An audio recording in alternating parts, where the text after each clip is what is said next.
اعوذ باللہ من الشیطان الرجیم بسم اللہ الرحمن الرحیم یا ایہا الذین آمنوا اجتنبوا کثیرا من الظن ان بعض الظن اسم ولا تجسسوا ولا یغتب بعضکم بعضا ایحب احدکم ان یاکل لحم اخیہ میتا فکرہتموہ واتقوا اللہ ان اللہ تواب الرحیم یا ایہا الناس انا خلقناکم من ذکر وانثی وجعلناکم شعوبا وقبائل لتعارفوا ان اکرمکم عند اللہ اتقاکم ان اللہ علیم خبیر۔ کل 3 چیزوں کی مذمت بیان کی گئی تھی۔ ایک تو ایک دوسرے پر ہنسنا، دوسرے تہمت اور عیب لگانا، اور تیسرے برے لقب سے اور ناموں سے پکارنا۔ یہ تینوں باتیں حرام اور ان سے بچنے کی تاکید کی گئی تھی۔ آج کی آیت میں بھی 3 باتیں ہیں اور وہ تینوں باتیں اپنی نوعیت کی انتہائی خطرناک باتیں ہیں جن کو قرآن نے حرام قرار دیا ہے۔ یا ایھا الذین آمنوا، اے ایمان والو، اجتنبوا، بچو، کثیراً، بہت زیادہ، من الظن، تہمت لگانے سے، اور ظن کے معنی ہوتے ہیں گمان سے۔ ان بعض الظن، بلا شبہ بعض گمان گناہ ہے۔ اب یہاں ظن کا لفظ استعمال کیا ہے، یا ایھا الذین آمنوا اجتنبوا کثیرا من الظن، اے لوگو بدگمانی سے بچو۔ اردو میں ظن کے معنی ہے بدگمان ہونا، کسی کے بارے میں برا خیال قائم کرنا، برا خیال قائم کرنا۔ کسی مسلمان کو کسی مسلمان کے تعلق سے یہ اجازت اللہ نے نہیں دی ہے کہ وہ اس کے بارے میں بدگمان ہو۔ اب گمان کا تعلق کئی چیزوں سے ہوتا ہے۔ بعض گمان جو ہیں وہ حرام ہیں، بعض گمان واجب ہیں، بعض گمان مستحب ہیں، اور بعض گمان جائز ہیں۔ یہ 4 شکلیں ہیں گمان کے تعلق سے۔ گمان جو واجب گمان ہے وہ یہ ہے کہ اللہ کے ساتھ بندے کو اچھا گمان رکھنا چاہیے۔ حضور اکرم صلی اللہ علیہ وسلم کا ارشاد ہے کہ لا یموتن احدکم، تم میں سے کسی کو ہرگز موت نہ آئے، حتی ان یحسن، یہاں تک کہ وہ اپنے رب کے ساتھ اچھا گمان رکھتا ہو۔ بندے کا رب کے ساتھ گمان یہ ہونا چاہیے کہ میرا اللہ مجھ پر رحمت کرتا ہے، میرے گناہ کو معاف کرتا ہے، اور میرا اللہ مجھے معاف کر دے گا۔ یہ گمان اللہ کے ساتھ رکھنا چاہیے۔ اب آدمی اللہ کے ساتھ یہ گمان رکھے، پتہ نہیں اللہ معاف کرے گا یا نہیں کرے گا، تو قاضی صاحب شہر کی فکر میں دبلے کیوں ہوتے؟ اللہ تعالیٰ معاف کرنے والے ہیں تو آپ اچھا گمان رکھو۔ اللہ، حضور اکرم صلی اللہ علیہ وسلم حدیث قدسی بیان فرماتے ہیں کہ اللہ رب العزت ارشاد فرماتا ہے، حدثنی ربی، مجھ سے میرے رب نے بیان کیا، انا عند ظن عبدی بی، میں میرے بندے کے گمان کے مطابق فیصلہ کرتا ہوں۔ بندہ اگر مجھ سے اچھا گمان رکھتا ہے تو میں فیصلے بھی اچھا کرتا ہوں۔ پتہ نہیں یہ بیماری سے میں اچھا ہوں گا یا نہیں ہوں گا، بھئی اچھی کی امید رکھ۔ کائے کو تو یہ نام امیدی اور مایوس ہوتا ہے، کیونکہ اللہ نے دوسری جگہ قرآن مجید میں فرمایا ہے لا ییأس من رحمت اللہ، اور دوسری ایک جگہ دوسری آیت ہے لا یقنط من رحمت اللہ، اللہ کی رحمت سے مایوس نہیں ہونا چاہیے، نا امید نہیں ہونا چاہیے، کیونکہ اللہ رب العزت اپنے بندے کے گمان کے مطابق فیصلہ کرتے ہیں۔ آپ اللہ سے اچھا گمان رکھو گے کہ اللہ کے ہاتھ میں شفا ہے، اللہ شفا دیں گے۔ میں نے گناہ کر لیا، اللہ معاف کرنے والے معاف کر دیں گے تو اللہ معاف کر دیں گے۔ اللہ تعالیٰ مجھے ایمان کی حالت میں موت دیں گے تو اللہ تعالیٰ ایمان کی حالت میں موت دیں گے۔ آدمی پہلے سے اللہ کے تعلق سے بدگمان ہو جائے تو وہ بدگمانی یہ تو ناجائز ہے، اور اچھا گمان رکھنا اللہ کے تعلق سے واجب ہے۔ رزق اللہ دیتے ہیں۔ اب آدمی ہے پتہ نہیں اللہ میرے ہی کیوں کام بگاڑتے، ساروں کے بنتے میرے ہی کام بگڑ جاتا۔ آدمی بولے کہ میرے ہی کام بگڑتا، جو بھی کرتا الٹا ہی ہوتا، تو بھائی الٹے مٹکے پر پانی ڈالے گا تو مٹکے میں تھوڑی پانی جائے گا، بہہ جائے گا۔ تیری تدبیر غلط ہے، تقدیر تو اللہ نے بنانے والے نے بنائی ہے، تو تدبیر کو بدل نہیں سکتا، تقدیر کو بدل نہیں سکتا، اپنی تدبیر کو تبدیل کر دے، تقدیر تیری تدبیر تقدیر کے موافق میں ہو جائے گی تو معاملہ بن جائے گا۔ اور اللہ سے اچھا گمان رکھ، ایک گمان یہ۔ دوسرا گمان بندوں کے تعلق سے ہے۔ بندوں کے تعلق سے کیا گمان ہے؟ بندوں کے تعلق سے کسی کو آپ نے دیکھا کہ آدمی بھیونڈی ٹاکیز کے پاس سے نکل رہا، مولانا صاحب وہاں سے نکل رہے ہیں۔ اب آدمی مولانا کے بارے میں یہ گمان کر لے کہ وہ سنیما دیکھ کر نکل رہے ہیں، تو آپ وہاں سے ہو سکتا ہے وہ کسی ضرورت کی وجہ سے آگے سے کہیں سے آ رہا ہو، اتفاق سنیما چھوٹنے کا ٹائم ہو گیا اور وہ ٹائم میچ ہو گیا، تو آپ اس کی وجہ سے کسی کے بارے میں بدگمان مت ہو۔ حضور اکرم صلی اللہ علیہ وسلم کے ارشاد کا مفہوم ہے کہ جو دیندار ہیں، بظاہر جن کے احوال اور جن کے حالات دین والے ہیں، ان کے بارے میں بدگمان نہیں ہونا چاہیے، ان کے ساتھ حسن ظن رکھنا یہ بھی واجب ہے۔ گمان کی ایک اور شکل ہے۔ گمان کی شکل یہ ہے کہ آدمی کہیں نماز پڑھ رہا، اب اس کو قبلے کا پتہ نہیں ہے، کہ قبلہ کدھر، کوئی بتانے والا بھی نہیں ہے کہ کہاں نماز پڑھے، کون سا رخ ہوگا، اندازہ بھی اس کا صحیح نہیں ہو رہا ہے، وہ تحری کر رہا ہے لیکن سمجھ میں نہیں آ رہا، تو وہاں پر گمان غالب پر فیصلہ ہوگا کہ میں ادھر پڑھ رہا، حالانکہ وہ غلط رخ پر پڑھا اس نے، لیکن اس نے گمان کر لیا کہ رخ اس طرف ہے اور اس نے نماز خود بھلتی رخ پر پڑھ لیا، تو کیونکہ اس نے گمان کر لیا تھا، یہ گمان مستحب ہے، اس کی نماز ہو جائے گی۔ ایک آدمی کو نماز میں یہ عام طور پر مغالطہ ہو جاتا ہے کہ میں نے 3 پڑھی کہ 4 پڑھی، میں نے 3 پڑھی کہ 4 پڑھی نماز میں، یا 2 پڑھی، میں نے سورہ پڑھی یا نہیں پڑھی، اس طرح کی، تو اس میں گمان غالب پر فیصلہ ہوگا۔ یہ گمان غالب جو ہے یہ مستحب ہے۔ آپ کا گمان کس طرف ہے؟ آپ کا گمان یہ ہوتا ہے کہ آپ نے 3 پڑھی تو آپ نے 3 ہی پڑھی، چاہے آپ نے 4 پڑھی ہو، لیکن آپ نے یہ اپنے گمان ظن غالب کی بنیاد پر اگر فیصلہ لے لیا تو یہ گمان تو جائز ہے، یہ گمان جائز ہے، لیکن بدگمانیاں جائز نہیں کسی کے بارے میں کہ یہ گناہ کرتا ہے، یہ شراب پیتا ہے، یہ فلانے کے ہاں جاتا ہے تو اس میں کچھ نہ کچھ دال میں کالا ہے، ایسا بلا وجہ جب تک کہ اپنی آنکھوں سے اور دلائل قویہ کی بنیاد پر کوئی چیز کسی کے بارے میں ثابت نہ ہو جائے تب تک مومن کے تعلق سے حسن ظن رکھنا چاہیے، اپنے بارے میں کوئی بدگمانی نہیں ہونا چاہیے، اپنے دل میں کوئی بدگمانی پیدا نہیں ہونے دینا چاہیے، اس سے بہت بچنے کا حکم دیا گیا۔ یہ تو گمان کے تعلق سے حرام ہے یہ بدگمانی، اور کسی بھی انسان اللہ کے تعلق سے بھی بدگمانی نہیں ہونا چاہیے، تو اللہ کے نیک بندوں کے تعلق سے خاص طور سے اور عام انسانوں کے تعلق سے عمومی طور پر بدگمانی سے بچو، اس لیے کہ بعض بدگمانیاں ایسی ہے کہ ہو سکتا ہے آپ اس کے بارے میں کوئی ایسا گمان قائم کر لیں اور وہ نہ ہو تو وہ تہمت ہو جائے گی اور تہمت کو ثابت کرنا پڑے گا۔ اگر آپ تہمت ثابت نہیں کر سکے تو دنیا میں مردود شہادہ کہلائیں گے، شہادت قبول نہیں ہوگی، اور آخرت میں اس تہمت کو ثابت کرنا پڑے گا، اس تہمت کو ثابت کرنا پڑے گا، بہت بڑا سخت گناہ ہے، اس لیے ان چیزوں سے بچنا چاہیے۔ آگے فرما رہے ہیں وَلَا تَجَسَّسُوا، وَلَا تَجَسَّسُوا، کسی کی ٹوہمیں مت پڑھو۔ اس کو 2 طریقے سے پڑھا، بعض قراتیں وَلَا تَحَسَّسُوا کی بھی ہے اور ہاں کے ساتھ، اور بعض تجسس کی بھی ہے۔ تجسس کہتے ہیں کسی کی ٹوہمیں پڑھنا، ٹٹولنا، کیا کر رہا کون آدمی ذرا بھیج کر دیکھو، اس کے گھر میں جھانک کر دیکھو، دیوار کو کان لگا کر سنو، یا آدمی ایسا بن کر سو جائے کہ اب یہ بات کر لے تو آدمی سو رہا ہے حالانکہ وہ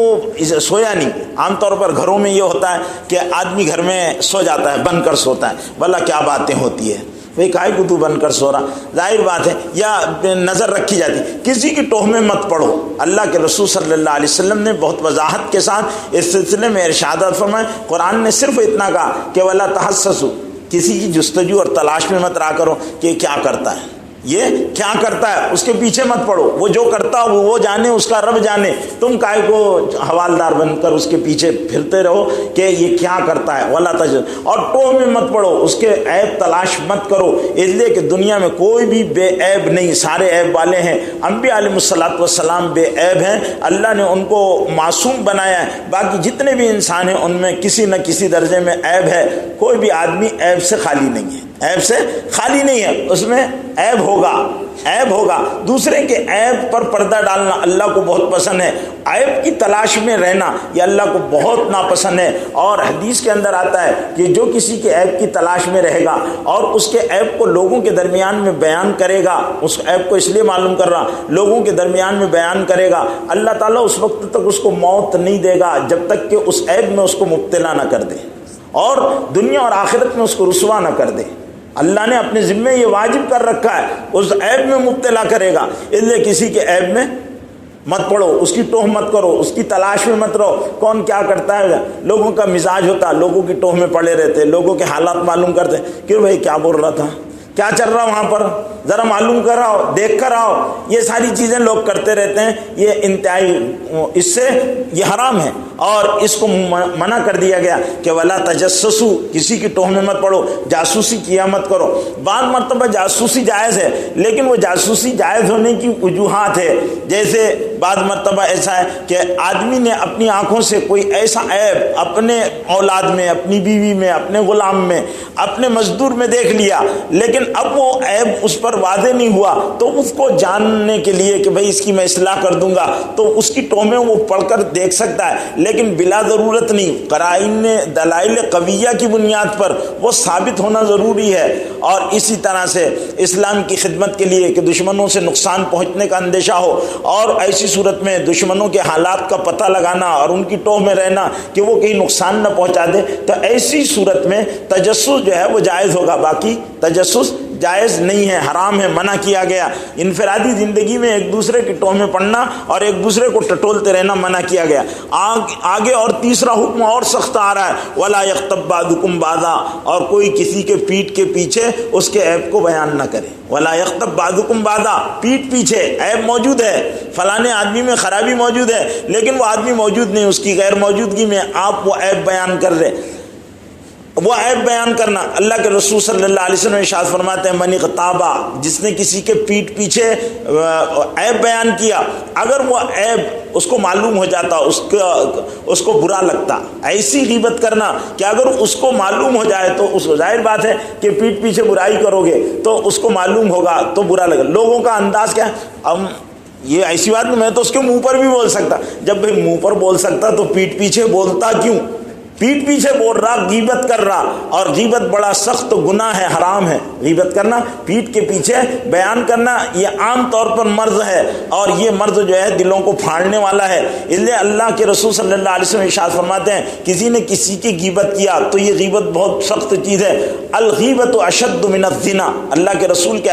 الفاظ ہیں کہ غیبت زنا سے بھی زیادہ سخت ہے۔ الغیبت اشد من الزنا، زنا سے بھی زیادہ سخت ہے۔ زنا کرنے والے کو توبہ کی توفیق ہوتی ہے، لیکن غیبت کرنے والے کو توبہ کی توفیق نہیں ہوتی۔ اور غیبت کا معاملہ یہ ہے کہ آپ نے جس کی غیبت کی ہے اس کے پاس جا کر آپ کو بولنا پڑے گا کہ میں نے آپ کے پیٹھ کے پیچھے فلاں لوگوں کے درمیان میں آپ کی غیبت کی تھی، برائی بیان کی تھی، آپ مجھے معاف کر دو۔ اگر وہ بندہ معاف کرتا ہے تو اللہ معاف کرے گا، وہ بندہ معاف نہیں کرتا تو اللہ بھی معاف نہیں کرے گا، اللہ بھی معاف نہیں کرے گا۔ اس لیے غیبت سے بچنا اشد من الزنا، زنا سے بھی زیادہ سخت چیز ہے، اس سے اجتناب کرنا اور بچنا چاہیے۔ کسی کی برائی، کسی کے بھی، ہاں بعض مواقع ایسے ہیں جہاں کہ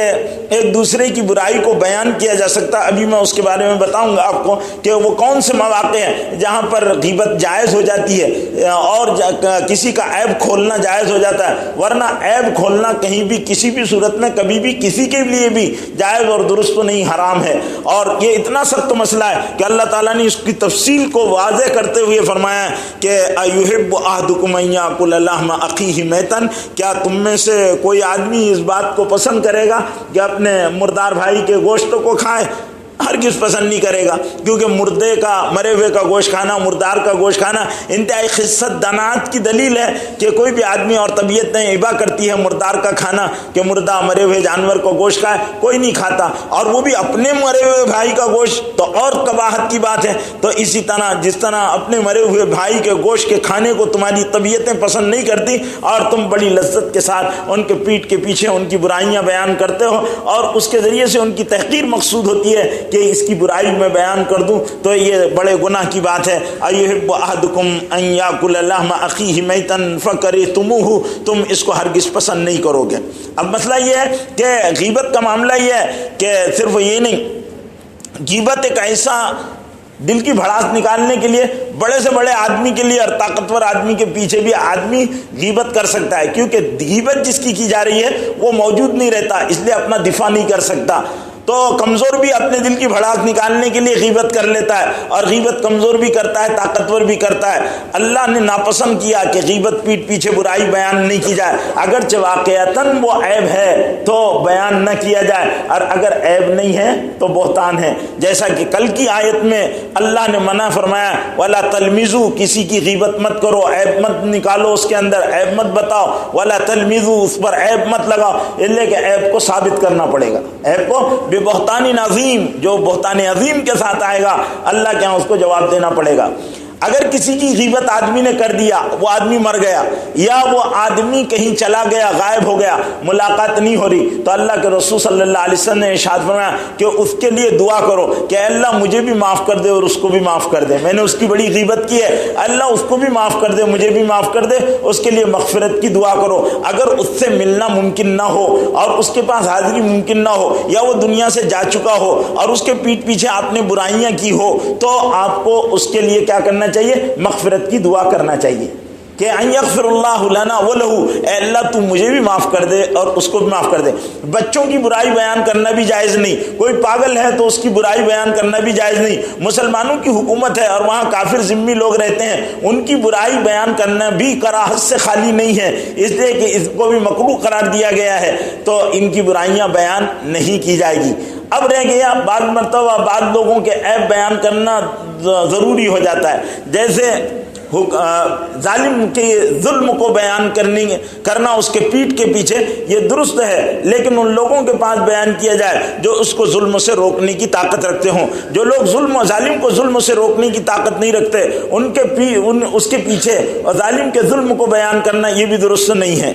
اسی طرح کسی کی اولاد اور بیوی کے بارے میں کسی کے اس آدمی کے پاس جا کر کہ تمہاری بیوی ایسا کرتی ہے، تمہارے بچے ایسا کرتے ہیں، نیت اصلاح کی ہو اور اس کی برائی بیان نہ، اور اس کی میں جو خرابی ہے وہ بیان کی جاتی ہو، تحقیر مقصود نہ ہو، اصلاح مقصود ہو، تو یہ بیان کرنا جائز ہے۔ اسی طرح کوئی آیا اور آپ سے کسی کے لڑکے یا لڑکی کے بارے میں پوچھا کہ فلاں کی لڑکی کیسی ہے، فلاں کا لڑکا کیسا ہے، اور وہ وہاں رشتہ ازدواج میں منسلک ہونا چاہتا ہے، پیغام دینا چاہتا ہے، نسبت کرنا چاہتا ہے، تو اگر آپ کو کوئی عیب معلوم ہے تو اس کے عیب کو بیان کر دو، اس میں کوئی قباحت نہیں ہے، کیونکہ آگے زندگی بھر ایک دوسرے کو نبھانے کا مسئلہ ہے، اس لیے یہاں پر گنجائش ہے کہ اس کے عیب کو بیان کر دیے۔ یہ چند شکلیں ہیں جس میں غیبت کی کسی درجے میں اجازت ہے، ورنہ غیبت غیبت ہے اور غیبت کو اللہ تعالیٰ نے حرام قرار دیا ہے، اس سے بچنا چاہیے۔ واتقوا اللہ، اللہ سے ڈرو، اللہ سے ڈرو، ان اللہ تواب الرحیم، اور جو اللہ سے ڈرے گا تو اللہ اس کی توبہ کو قبول کریں گے اور بہت زیادہ توبہ قبول کرتے ہیں اور مہربان ہیں۔ یا ایھا الناس، اے لوگو، اب یہاں پر اللہ تعالیٰ کا خطاب ابھی تک ایمان والوں کے ساتھ تھا، 6 برائیاں بیان کی کہ یہ مسلمانوں کے معاشرے میں اگر رہے گی دل پھٹیں گے، دلوں میں برائیاں پیدا ہوگی، گروہ بنیں گے، طبقے بنیں گے، اس لیے ان ساری چیزوں کو ختم کر دینا ضروری ہے۔ اب ایک عام انسانوں کے درمیان انسان رہتے ہیں، تو اس لیے یہاں عام انسانیت کو خطاب کرتے ہوئے اللہ فرما رہے ہیں یا ایھا الناس، اے لوگو، انا خلقناکم من ذکر و انثی، بلا شبہ ہم نے تم کو پیدا کیا ایک مرد اور ایک عورت سے، انا خلقناکم من ذکر و انثی، ایک مرد سے اور ایک عورت سے، وجعلناکم شعوبا وقبائلا، اور ہم نے تم کو دھڑوں میں اور قبیلوں میں تقسیم کر دیا، لتعارفوا، تاکہ تم ایک دوسرے کی شناخت کر سکو، ان اکرمکم عند اللہ اتقاکم، بلا شبہ تم میں سب سے عزت والا وہ ہے اللہ کے پاس جو تم میں سب سے زیادہ اللہ سے ڈرنے والا ہے، ان اللہ علیم خبیر، اور بلا شبہ اللہ جاننے والے اور خبر رکھنے والے باخبر ہیں۔ ان آیتوں کا، اس آیت کا شان نزول پہلے سمجھ لیجئے کہ جب فتح مکہ کے موقع پر حضور اکرم صلی اللہ علیہ وسلم مکے میں وارد ہوئے تو اذان کے لیے حضرت بلال رضی اللہ تعالیٰ عنہ کو حضور صلی اللہ علیہ وسلم نے حکم دیا۔ جب حضرت بلال اذان دینے کے لیے خانہ کعبہ میں داخل ہوئے اور اذان دینا شروع کی تو وہاں کے ایک سردار نے یہ جملہ کہا کہ محمد صلی اللہ علیہ وسلم کو اس کالے کوے کے علاوہ کوئی اور آدمی نہیں ملا تھا، اگر میرا باپ فتح مکہ سے پہلے اچھا ہوا مر گیا، اگر زندہ رہتا تو اس کو بڑا ناگوار گزرتا بلال کا اذان دینا۔ حارث ابن ہشام نے جب حضرت بلال کو اذان دیتے ہوئے دیکھا تو اس نے ابو سفیان سے کہا کہ محمد صلی اللہ علیہ وسلم کو کچھ اچھے شریف لوگ نہیں ملے، ایسے لوگوں کے ذریعے سے عبادت والا امر ہے اور ایسے آدمی کو اذان دینے کے لیے کھڑا کر دیا۔ ابو سفیان بھی بیٹھے ہوئے تھے، انہوں نے کہا میں کچھ نہیں بولتا، میں کچھ نہیں بولتا، اس لیے کہ اللہ کا کلام نازل ہو رہا، ہماری باتیں اللہ محمد صلی اللہ علیہ وسلم کو بتا دیں گے اور وہی نازل ہو گئی، ہماری کھٹیا کھڑی ہو جائے گی، اس لیے میں کچھ نہیں بولتا۔ وہ خاموش رہے۔ ادھر جبریل آئے وہی لے کر اور انہوں نے کہا یا ایھا الناس اتقوا رب یا ایھا الناس انا خلقناکم من ذکر و انثی، اے لوگوں ہم نے تم کو ایک مرد ایک عورت سے پیدا کیا، بلال اگر کالے ہیں تو کیا اور تم گورے ہو تو کیا، وہ غلام ہے تو کیا اور تم سردار ہو تو کیا، وہ ذلیل ہے تو کیا اور تم عزت والے ہو تو کیا۔ اللہ کی نظر میں عزت اور ذلت کے معیار ایمان اعمال صالح ہیں۔ اللہ شکلوں اور صورتوں کو نہیں دیکھتے، اللہ دلوں کے تقوی کو دیکھتے ہیں۔ اللہ کی نظر ظاہر پر نہیں ہوتی، اللہ کی نظر قلب پر ہوتی ہے اور باطن پر ہوتی ہے۔ جس کا باطن صاف ستھرا ہوگا، اللہ سے ڈرنے والا ہوگا، وہ اللہ کی نظر میں معزز عزت والا ہوگا، اور جس کا باطن گندا اور خراب ہوگا وہ اللہ کی نظر میں عزت کے باوجود ذلت والا ہوگا اور ذلیل ہوگا۔ فرعون ذلیل ہے، ابو جہل ذلیل ہے، ابو لہب ذلیل ہے، بلال عزت والے ہیں۔ اس لیے اللہ تعالیٰ نے یہ آیت نازل کی اور پھر اس میں اس عموم کو بیان کر دیا، یا ایھا الناس انا خلقناکم من ذکر و انثی، اے لوگو ہم نے تم کو ایک مرد اور عورت سے پیدا کیا۔ اب جو تمہارے جماعتیں بنی، تمہارے گروہ بن گئے، قبیلے بن گئے اور تمہارے خاندان بن گئے اور تمہارے اندر لوگ مختلف ناموں سے، یہ اس لیے تاکہ تمہارے اندر شناخت ہو، ورنہ یہ تفریقوں کے لیے نہیں ہے، سب آدم کی اولاد ہیں، اور جب آدم کی اولاد ہیں تو اولاد جو ہوتی ہے وہ بھائی بھائی ہوتے ہیں اور بھائیوں میں تفریقہ اور تفریق نہیں ہوتی، اس لیے تم سارے کے سارے برابر سوا ہے۔ اللہ کے یہاں عزت کا معیار تقویٰ ہے، اس لیے تم اس بنیاد پر تقسیم مت ہو اور تقسیم مت کرو۔ یہاں سختی کے ساتھ منع کر دیا گیا کہ اللہ کو حسب اور نسب کا تفاخر پسند نہیں ہے۔ اللہ رب العزت کے یہاں تکبر کو پسند نہیں کیا گیا، تفاخر کو پسند نہیں کیا گیا۔ ہم عزت والے ہیں، ہم بڑے ہیں، ہمارے پاس ایسا ہے، ہم مال والے ہیں، ہم اونچے خاندان والے ہیں، ہم اعلیٰ نسب والے ہیں۔ اللہ کے پاس اعلیٰ نسبی اور بلندی ان بنیادوں پر نہیں ہے، اس لیے اس سختی سے اس کو، کیونکہ یہ چیزیں جو ہے وہ توڑنے والی ہے، یہ چیزیں توڑنے والی ہیں، ان توڑنے والی چیزوں کو بنا کر دیا اور کو سارے کے سارے انسان ان میں تفاخر نہیں، ان میں اعلیٰ نسب اور ادنا نسب کی وجہ سے تفریق نہیں ہے، سب کے سب برابر ہیں۔ البتہ پہچان یہ ہے کہ اب دو نام ہیں، ایک نام جاوید ہے، دوسرے کا نام بھی جاوید ہے، تو اب دو جاوید میں فرق کرنا ہے تو بھئی کون سا جاوید، تو کہا کہ جاوید انصاری، کون سا جاوید، تو شیخ جاوید، تو کہ وہ جب شیخ اور سید اور پٹھان اور مرزا اور افغان کرو گے تو اس سے پہچان ہو جائے گی، بس یہ پہچان کے واسطے ہے، باقی نہ سید نہ پٹھان اونچے ہیں، نہ انصاری نیچے ہیں، نہ کوئی اونچا ہے نہ کوئی نیچا ہے۔ اللہ کے رسول صلی اللہ علیہ وسلم نے ارشاد فرما کر ہمیشہ کے لیے اس سلسلے کو پر بریک لگا دیا اور اس کو بند کر دیا، لا فضل لعربی علی عجمی ولا لعجمی علی عربی کلکم من آدم و آدم من تراب، کالے کو گورے پر، عربی کو عجمی پر کوئی فضیلت نہیں ہے، سارے کے سارے آدم کی اولاد ہیں، آدم مٹی سے بنے تھے۔ اے لوگوں کس چیز پر فخر کرتے ہو؟ تفاخر نہیں ہے، فخر کرنا نہیں ہے، البتہ یہ ہے کہ اللہ کے ہاں اکرام ہے، اور یہ جو تفریق ہے یہ شناخت اور پہچان کے لیے۔ اب یہ معاشرت کے لیے بہت سارے محکم اصول بتا دیے، 6 باتوں سے منع کر دیا اور کہ ان باتوں سے بچنا۔ جب ظاہر بات ہے کہ جس معاشرے میں غیبت نہ ہو، عیب نہ لگائے جاتے ہوں، ٹومے نہ پڑا جاتا ہو، کسی کو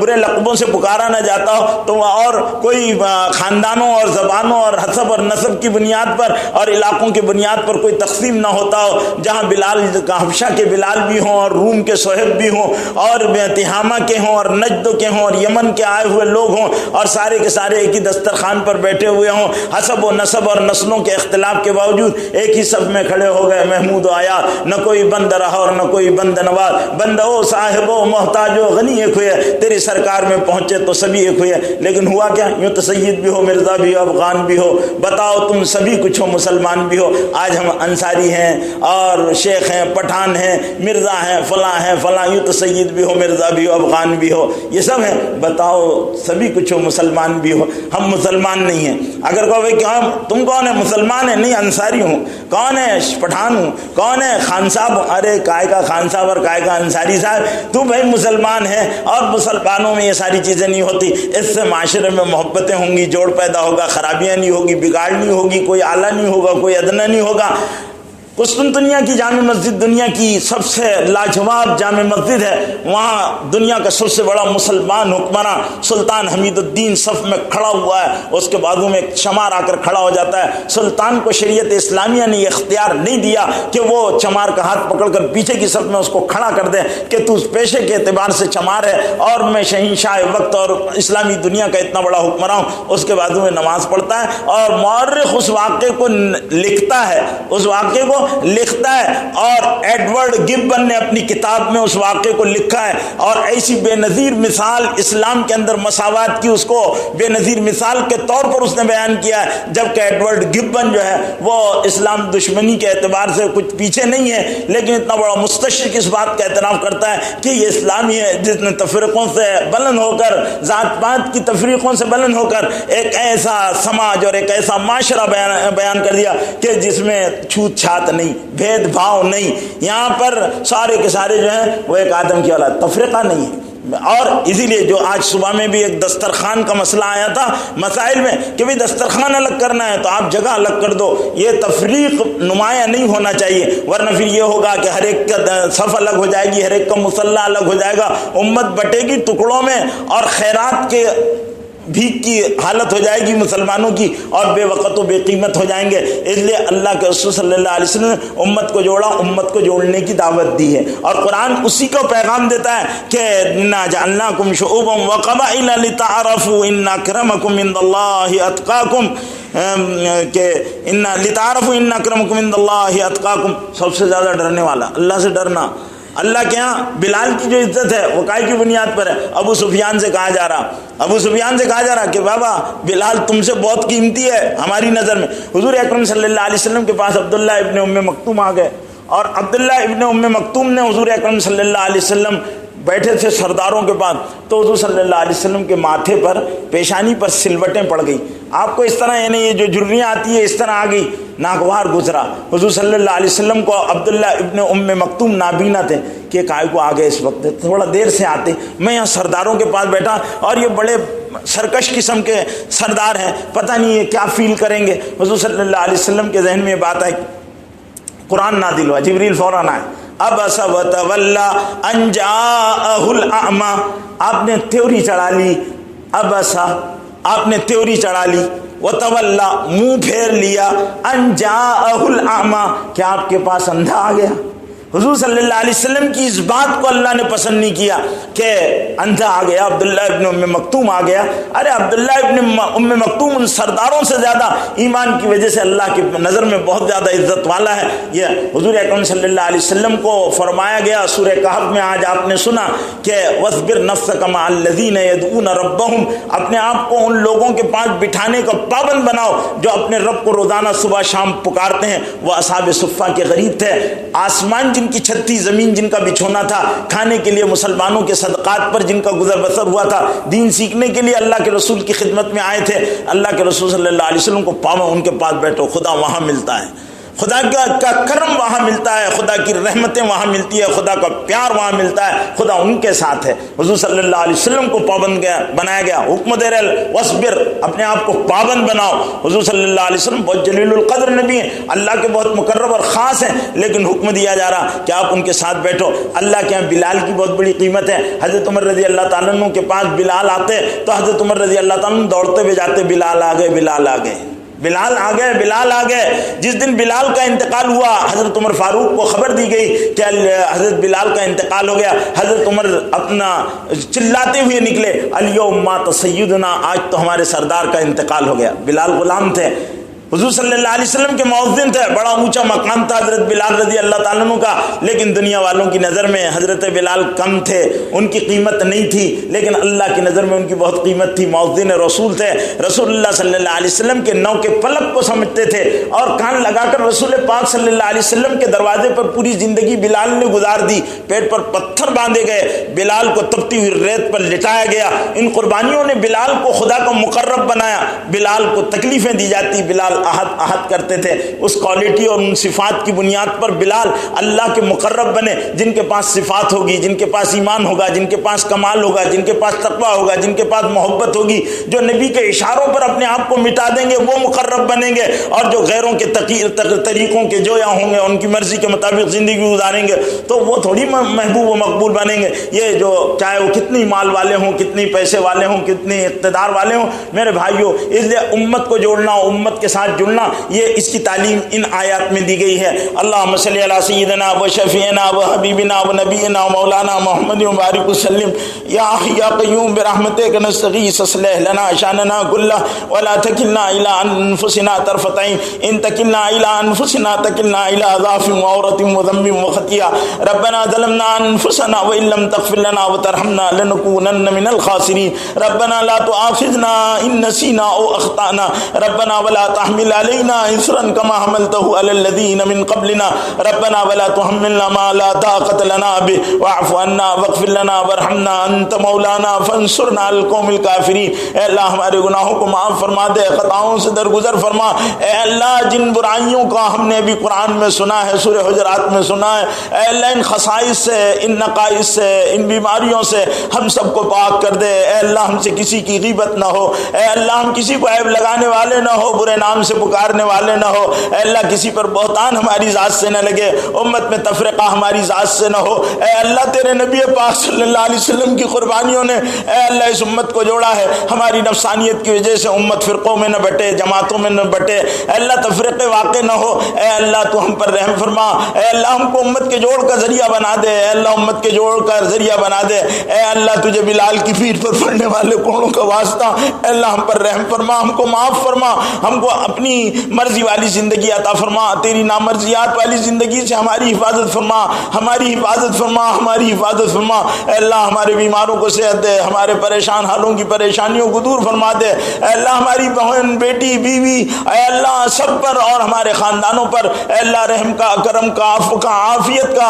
اے اللہ سہولت کا، یسر کا معاملہ فرما۔ پوری امت پر رحم فرما دے، پوری امت کو جوڑ دے۔ اور ٹوٹی ہڈی کے جوڑنے والے آقا، یہ تیرے نبی کی قربانیوں سے بنی ہوئی امت ہے، اے اللہ یہ ٹوٹتی رہی، بکھرتی رہی، اے اللہ باطل قوی ہوگا، اے اللہ تیرا دین ضعیف ہوگا، اے اللہ ان کو جوڑ دے، یہ جڑیں گے تو تیرا حق بلند ہوگا، تیرا نام بلند ہوگا، تیرا کلمہ بلند ہوگا، تیری نبی کا لگایا ہوا باغ پھل پھول لائے گا، اے اللہ گلشن ہستی میں اے اللہ اسلام کی بہار آئے گی، نیکیوں کی بہار آئے گی۔ آج برائیاں ہی برائیاں ہیں، منکر ہی منکر ہے، اے اللہ تو رحم فرما دے، ہدایت دے دے، عافیت دے دے، اے اللہ تیرے نبی پاک صلی اللہ علیہ وسلم کو بہترین جزا اور بدلہ دے دے، اے اللہ صحابہ کرام کو بہترین جزا اور بدلہ عطا فرما، جنہوں نے اپنا مٹا کر امت کو جوڑا، اپنا لٹا کر امت کو جوڑا، اپنوں کو بگاڑ کر امت کو جوڑا، عورتیں بیوہ کر دی، بچے یتیم کر دیے۔ اے اللہ ایک یتیم کا غم تو جانتا ہے کیا ہوتا ہے، اے اللہ ایک بیوہ کی آہیں اور اس کی بے قراریاں کیا ہوتی ہے تو جانتا ہے۔ اے اللہ انہوں نے سب کچھ اسلام کے لیے لٹایا، آج ہم نے اپنے پیڑ بنائے، اپنی جان بنائی، اپنے گھر بنائے، اے اللہ سب کچھ بنایا، اپنے بنانے پر لگایا، اسلام کو مٹایا، خوب مٹایا، خوب مٹایا۔ اے اللہ ہم نے اپنے ہاتھوں سے اسلام کو اپنی زندگیوں سے نکالا، اقراری مجرم ہے، ایسے مجرم کم آئے ہوں گے۔ اے اللہ ایسے مجرم کم تیری بارگاہ میں آئیں گے اے اللہ جیسے ہم آئے ہیں. اے اللہ امت کبھی اس طرح اے اللہ ایسے حالات سے نہیں گزری جس طرح اس وقت پوری دنیا میں ہمارے حالات ہیں. اے اللہ تو اپنے کرم سے حالات کو بدل دے, دلوں کو جوڑ دے, امت کو ایک مقصد پر جمع فرما دے, ہدایت پر ڈال دے. اے اللہ رحم فرما دے, کرم فرما دے, حاسدوں, ماکروں, شریوں, فتینوں, مفسدوں اے اللہ بدخواہوں کی بدخوائیوں سے محفوظ فرما دے. اے اللہ دونوں جہاں کی کامیابیاں عطا فرما, جنت الفردوس عطا فرما, جہنم سے بچا, ہر برے عمل سے بچا, تیری ندا نصیب فرما, رمضان کے خیر سے, رمضان کی برکتوں سے مالا مال فرما, قرآن سے بھرپور فائدہ اٹھانے کی توفیق نصیب فرما. ربنا تقبل منا انك انت السميع العليم وتب علينا انك انت التواب الرحيم. فصلى الله تعالى على النبي الامي الكريم وعلى اله وصحبه اجمعين, آمين برحمتك.